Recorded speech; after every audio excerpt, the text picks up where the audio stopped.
ஒரு காலத்தில் பசுமையான ஒரு காட்டில் ஒரு சோம்பேறி வெட்டுக்கிளி வசித்து வந்தது. அது தனது நாட்களை பாடி விளையாடி துள்ளிக் குதித்து உலகில் எந்த கவலையும் இல்லாமல் கழித்தது.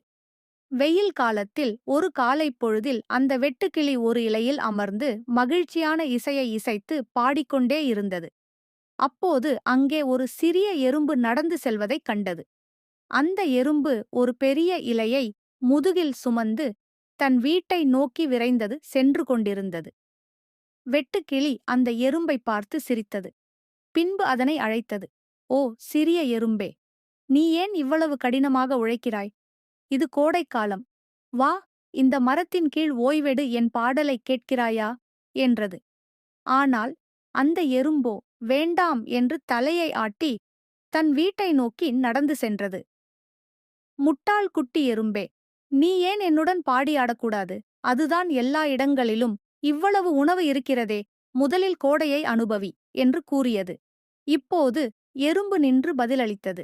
"நாங்கள் குளிர்காலத்திற்கு உணவை சேமித்து வைக்கிறோம். பனி வரும்போது சாப்பிட எதுவும் இருக்காது. நீங்களும் உணவை சேகரிக்க வேண்டும். அதுதான் நம் அனைவருக்கும் நல்லது" என்றது எறும்பு. அதற்கு அந்த வெட்டுக்கிளி, "குளிர்காலம் வெகு தொலைவில் உள்ளது. இப்போது உணவிற்கா பஞ்சம்? நான் எதற்கு கவலைப்பட வேண்டும்?" என்று எறும்பிடம் சொன்னது. நாட்கள் இப்படியே சென்றன. வெட்டுக்கிளி விளையாடிக் கொண்டே இருந்தது. எறும்பு வேலை செய்து கொண்டே இருந்தது. குளிர்காலமும் வந்தது. பிரகாசமான சூடான நாட்கள் போய்விட்டன. காடு அடர்ந்த பனியால் மூடப்பட்டிருந்தது. மரங்கள் வெறுமையாக இருந்தன. வெட்டுக்கிளி குளிரில் நடுங்கியது. எல்லாவற்றையும் விட மோசமானது எதுவென்றால், உண்ண உணவு இல்லை. அதன் வயிறு சத்தமாக சத்தமிட்டது. எல்லா இடங்களிலும் உணவைத் தேடி அலைந்தது. செடிகள் உறைந்திருந்தன. சாப்பிட தானியங்கள் இல்லை. எந்தச் செடியிலும் இலைகள் இல்லை. திடீரென்று கடின உழைப்பாளி எறும்பை நினைவு கூர்ந்தது. இப்போது தனக்கு உணவு வேண்டும் என்று வெட்டுக்கிளி நினைத்து. வெட்டுக்கிளி எறும்பின் வீட்டிற்குள் பாய்ந்து அதன் வீட்டுக் கதவை தட்டியது. "அன்புள்ள எறும்பே, எனக்கு பசிக்கிறது. மிகவும் குளிராக இருக்கிறது. தயவு செய்து என்னுடன் கொஞ்சம் உன் உணவை பகிர்ந்து கொள்ள முடியுமா?" என்று கெஞ்சியது அந்த வெட்டுக்கிளி.